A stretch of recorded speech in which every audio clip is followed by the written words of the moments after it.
Estamos orgullosos de nuestra naturaleza, argentina y solidaria. Banco Credicop, 261 filiales en todo el país. Banco Credicop Cooperativo, argentino.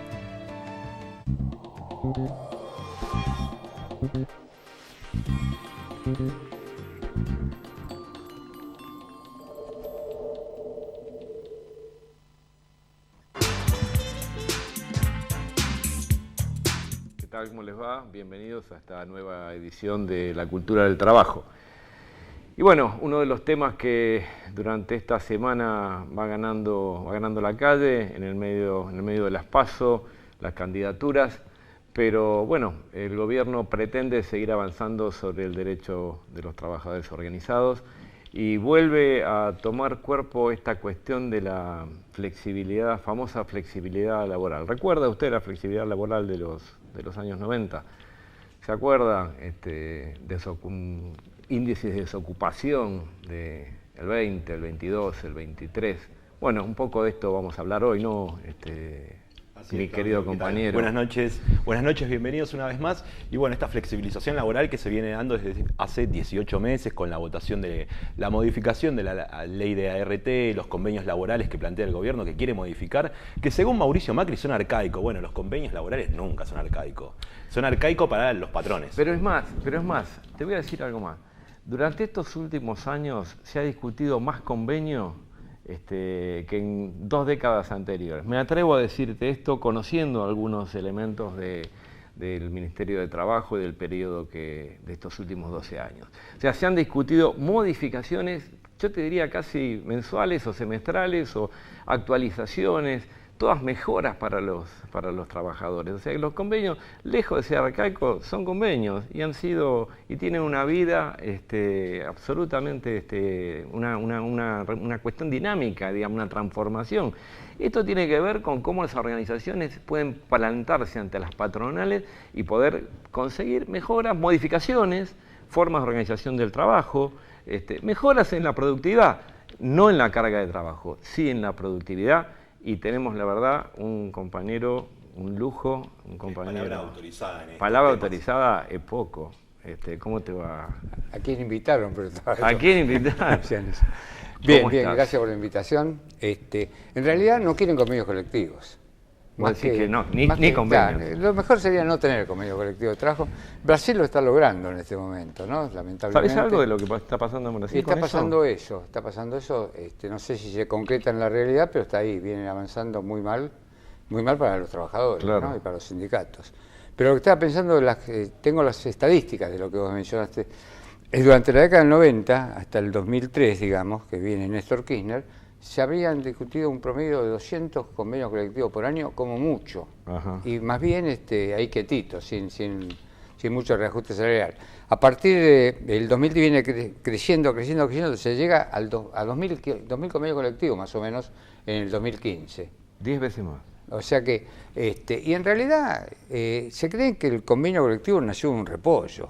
Y el convenio colectivo sintetiza o expresa toda la vida, toda la historia de un sindicato, porque van creciendo modalidades. Puede ser que haya una cláusula que haya perdido vigencia, por ejemplo, del servicio militar obligatorio.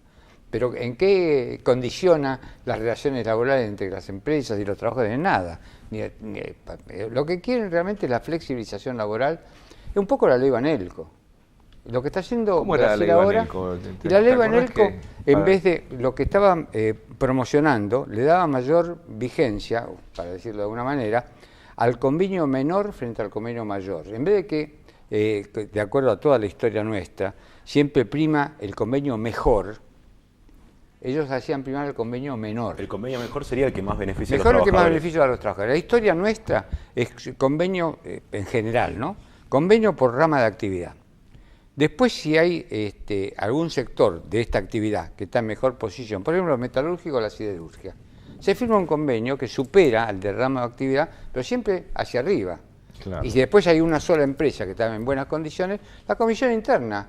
Yo me acuerdo cuando asesoraba a comisiones internas, ahora ya hace mucho que no lo hago, el problema que tenían es que habían logrado mejoras, pero habían perdido el acta. El acta que consagraba la mejora lo habían perdido. Entonces, ¿cómo probaba yo el derecho?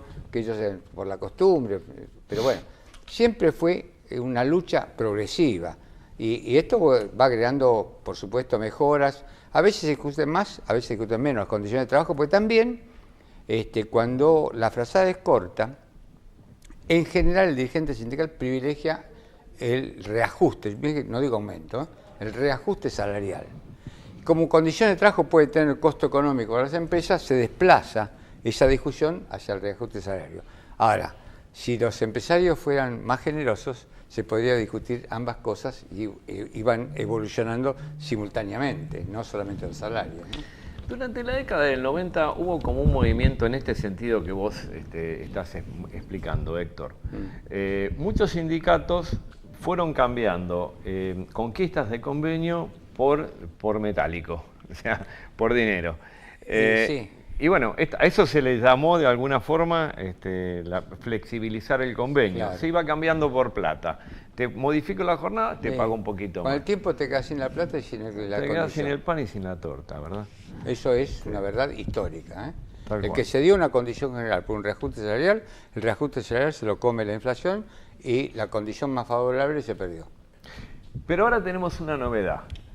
Ni una cosa, ni coquitas ni chocolina. Digo, perdón por la marca, ¿no? Nada, ¿no? Pero, nada, o sea, plata no, pero convenio tampoco. ¿Cómo es esto? Y bueno, lo que pasa es que es un gobierno que se caracteriza, el eje del mal, uno podría citar muchísimos ejemplos, pero el eje del mal es la falta de institucionalidad. Esto es de respeto a los tratados internacionales, la Constitución Nacional, los convenios de la Organización Internacional de Trabajo y la propia ley. A veces se legisla por decreto, contrariando la ley hasta o una mera resolución o de hecho. Lo que está pasando con la intervención a los sindicatos, por ejemplo.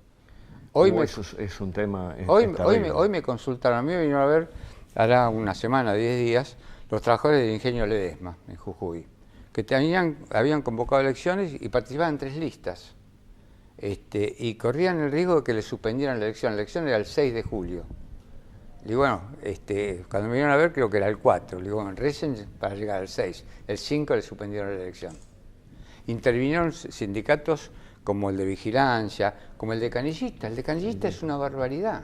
El SOMU también, que está El intervenido, SOMU que no llaman a también, elecciones. también el gremio judicial de Mendoza.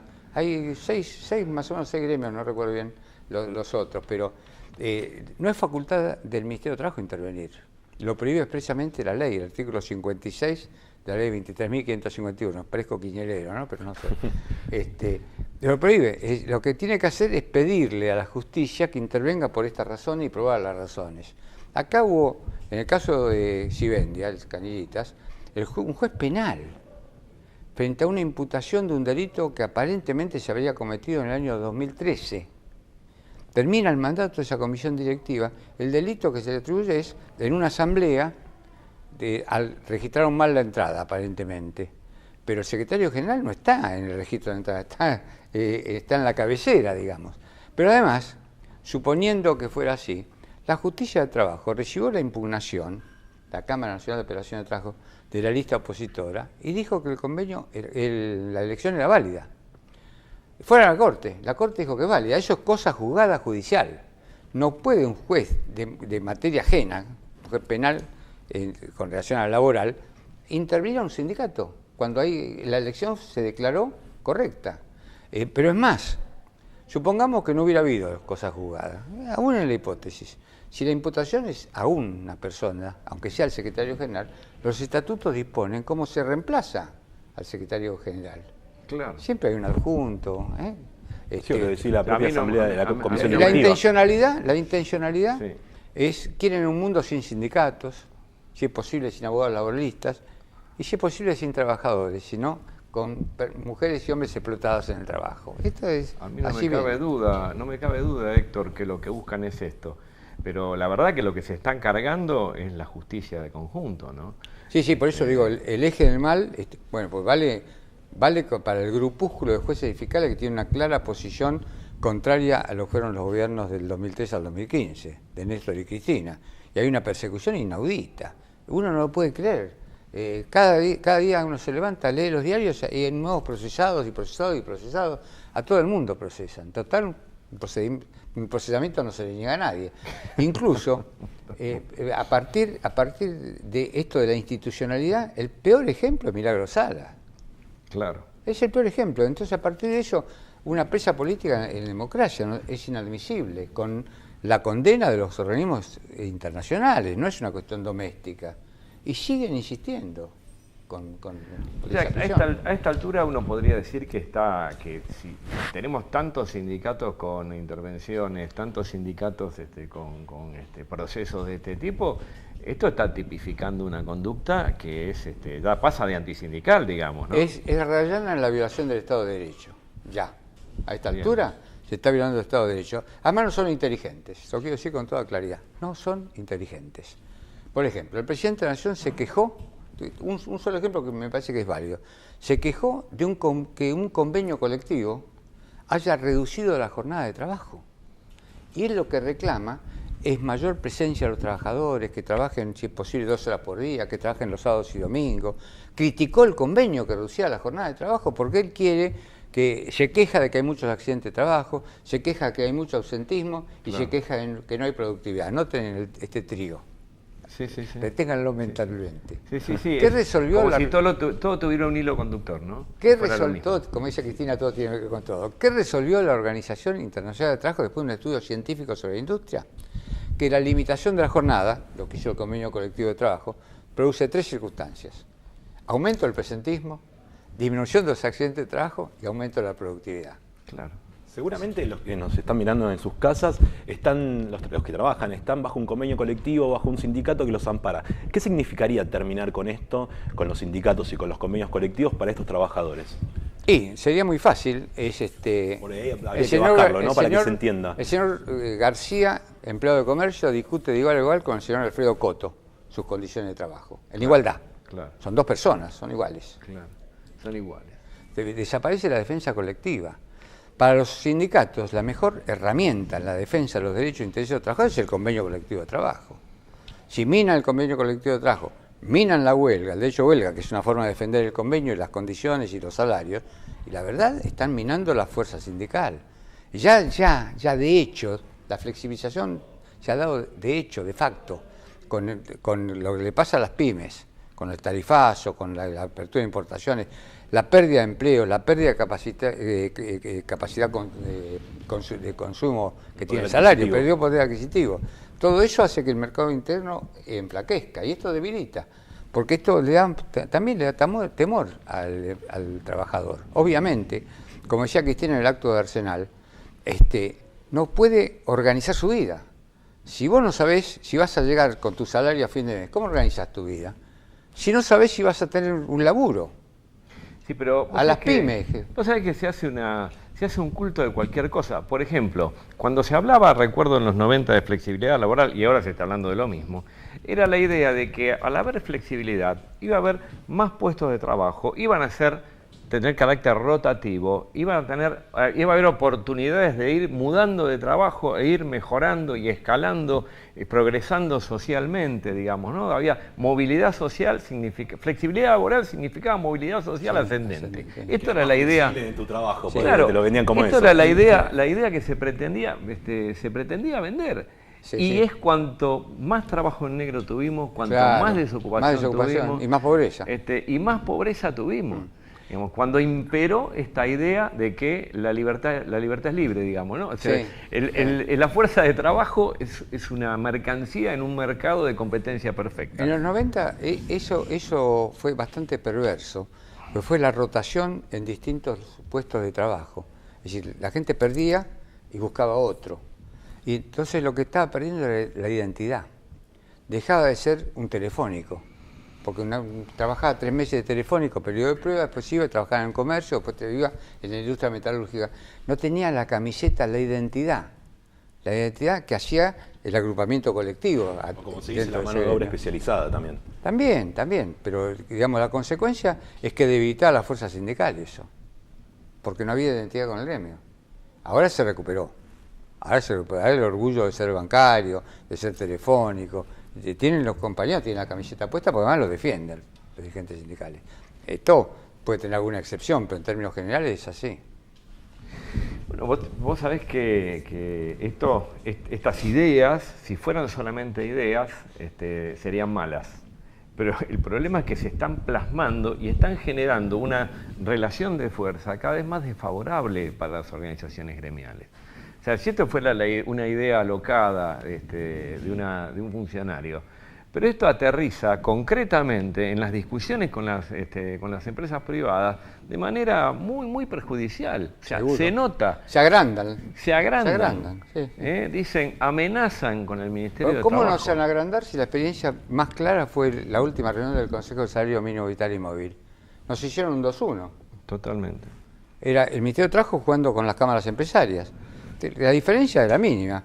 Las cámaras empresarias le iban a ofrecer para julio del 2018, 9.300 pesos. Sí. ¿Cómo la duda del Ministerio de Trabajo? 10.000. Nada. Claro. ¿Qué son 700 pesos para el 2018? Nada. Si le agregás que el propio INDEC dice que por debajo de los 15.000 estás en la línea de pobreza, hay algo que no termina de cerrar, porque está fijando entonces el salario mínimo en un 50% por debajo, o casi un 50% por debajo de la línea de pobreza. No, seguro, seguro. Hay algo que es un poco esquizofrénico. Están buscando realmente, es otro modelo, es un modelo para pocos.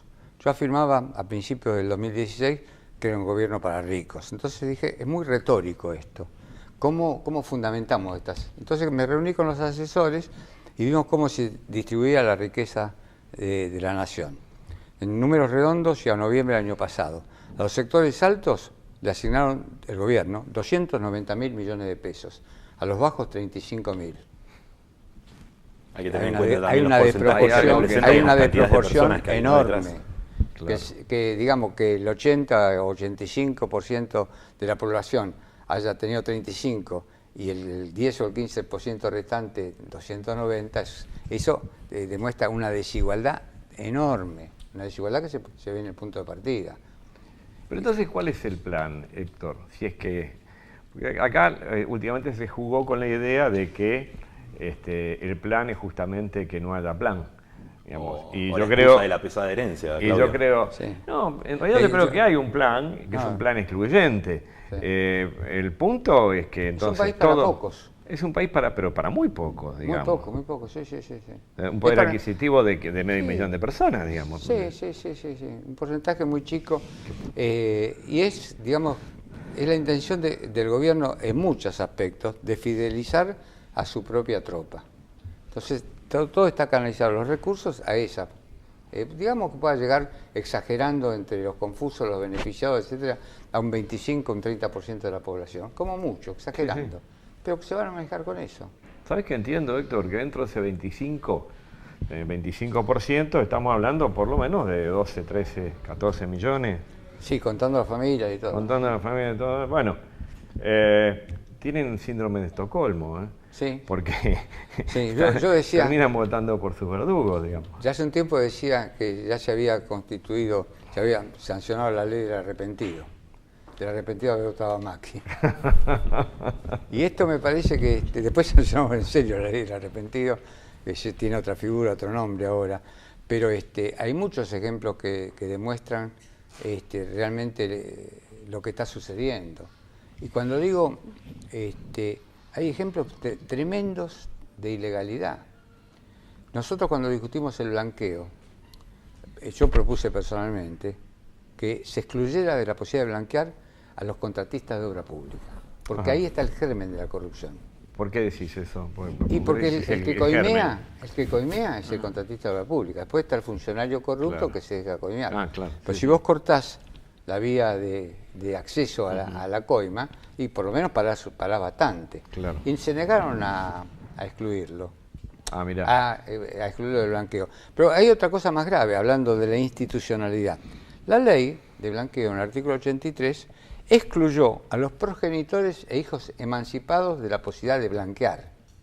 El decreto, que es una norma de categoría inferior, el decreto 1206 del año pasado, incluyó a los progenitores y a los hijos menores emancipados. Perfecto. Y lo digo francamente, creo que tiene nombre el progenitor. Vos decís que... Con mucha franqueza hablo, francamente. Francamente. Francamente, bueno, lo pueden entender en sus casas de cualquier manera. Ernesto de Tigre nos cuenta que el sindicato maderero no permite que se trabajen menos horas, es el gremio que alarga la jornada. Néstor de Chascomús, Triaca Padre, basta saber quién fue para entender lo que pasa en el Ministerio de Trabajo. Y Horacio de Lanús, esto por ahí es algo que nos podrías responder vos, Héctor, dice, a las pymes la liquidan los juicios laborales. ¿Es así? No, no es así. Es cierto que puede ser que una pequeña empresa, que por razones de ignorancia, de bajar los costos, porque son gravosos, etcétera, etcétera, no inscriba bien a un trabajador. Si lo tiene en negro, para decirlo coloquialmente, y lo despide, le cae un juicio grosso. Pero yo tuve mucho contacto con las pymes. Hablamos hace 4 o 5 años, la convocatoria económica y social por la Argentina, compuesta por pymes, por sindicatos, por economistas, intelectuales, legisladores, para analizar un poco el panorama de un sector nacional y popular, como son los sindicatos, los trabajadores y las pequeñas empresas. Hoy día, el problema que tienen las pequeñas y medianas empresas es el tarifazo, las aperturas de las importaciones y el mercado interno que no consume. Véanlo, vayan a cualquier supermercado, cualquier hipermercado y díganme los pasillos cómo están, si están llenos o vacíos. Están vacíos. A mí hay algo que me impresionó profundamente, y tal vez por una carga afectiva, que es cómo bajó el consumo de leche. Lo vengo diciendo hace 7, 8 meses. Y ahora me contaron que se está vendiendo los paquetes de medio litro de leche. Pack de medio litro, sí, claro.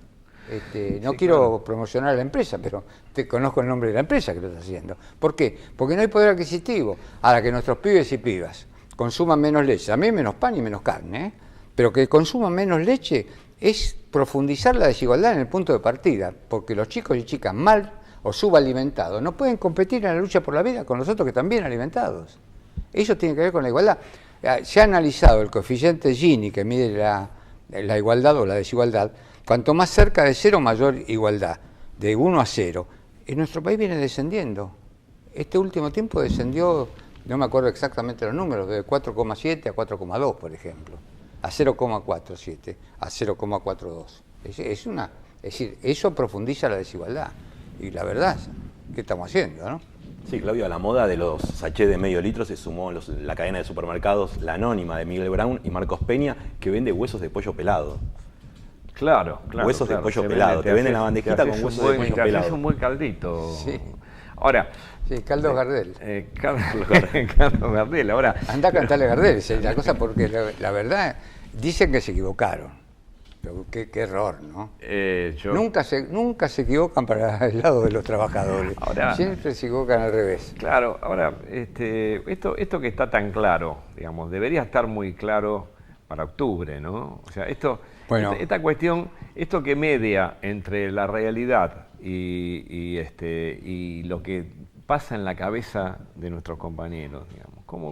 Es una cosa difícil, ¿no, Héctor? Sí, es cierto. La verdad que hay un bombardeo mediático muy profundo. En los zócalos, no en este programa, pero en los zócalos de muchos programas de televisión, de noticieros, hay noticias que son falsas además. Se miente mucho, se oculta información. Vos buscás alguna información y no aparece. Todo lo que sea adverso al gobierno no aparece en los diarios hegemónicos, aparecen algunos. Entonces, la militancia es lo único que puede reemplazar esto, el boca a boca, y no entre los que piensan igual, sino salir, charlar en los clubes de barrio, en las reuniones, en el partido de fútbol, en el café, donde sea. En los sectores de trabajo. Sí, en las fábricas, en los establecimientos, por supuesto. Esa es la tarea de eliminar, yo ni lo digo porque todos los delegados gremiales saben que la cuestión gremial no se soluciona si no hay una solución política. Si seguimos con este modelo económico, vamos a seguir así. Y volver a una construcción, digo, no porque lo hayamos abandonado en algún momento, pero sí reforzar esta construcción en el lugar de trabajo, esta participación de los delegados, la participación de la gente, el esclarecimiento, la llegada del sindicato, la presencia del sindicato permanente en el lugar de trabajo, que ha sido distintivo del movimiento obrero argentino. Y además, yo quiero ser muy auténtico, soy siempre y lo hablo con mucho respeto, pero nuestro país vivió en marzo muy movilizado, el pueblo muy movilizado. Después se hizo el paro el 7 de marzo y después nunca más. Entonces, yo venía diciendo cuando había 5 centrales, que si hay 5 centrales no hay ninguna. Después leí un libro de Perón, un libro de un compañero mío, ¿no? De Perón, con prólogo de Perón, que decía, Perón decía, si hay 3 centrales no hay ninguna. Ahora también, que haya un triunvirato significa que hay 3 sectores. Que las 2 CTA, una está un poquitito, tiene alguna diferencia y no se puedan juntar, hay un desguarnecimiento y no es necesario, digamos, mucha cosa, pero alzar la voz, reclamar con más vehemencia, representar un poco más la necesidad de los trabajadores. Yo no digo que hagan un paro general por tiempo indeterminado, pero digamos, hacerse escuchar con más vehemencia, digamos, frente al gobierno, mostrando que el movimiento obrero tiene capacidad de movilización. Ya se demostró en marzo, y que no se quiere llegar a eso, que quieren soluciones. Y las soluciones, basta de suspensiones, basta de despido, basta de cesantía. Creció el empleo público y bajó el empleo privado. Esto lo dijo Clarín, hará una semana, 10 días, un artículo de Ismael Bermúdez. Creció el empleo público, pese a todas las cesantías que hubo el año pasado, y bajó el empleo privado. En la industria ni hablar.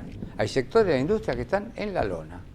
El cuero, el calzado, los textiles, la industria electrónica. Y hay otros que están en las vísperas, que son los autopartistas. Entonces, es un gobierno que es antiindustrial. Y la mayor concentración de mano de obra se da en la industria.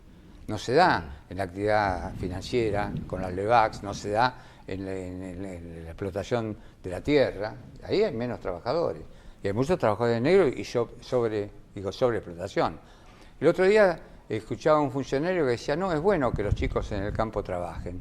Eso es apología del crimen. No, eso es una... Es apología del delito. Un proyecto mío se convirtió en ley. Totalmente. Penaliza la explotación del trabajo infantil. ¿Cómo va a hacer trabajar a los pibes y pibas? Vos pensás, Héctor, perdona, disculpame, porque nos vamos quedando sin tiempo, viste qué rápido que pasa. Sí, volando. Volando pasa la media hora. Pero bueno, a ver, nosotros tenemos en claro que como movimiento obrero tenemos que resistir, que lo que se está haciendo es desmontar un modelo de país, tratando de montar otro para pocos. Y en ese desmonte estamos resistiendo.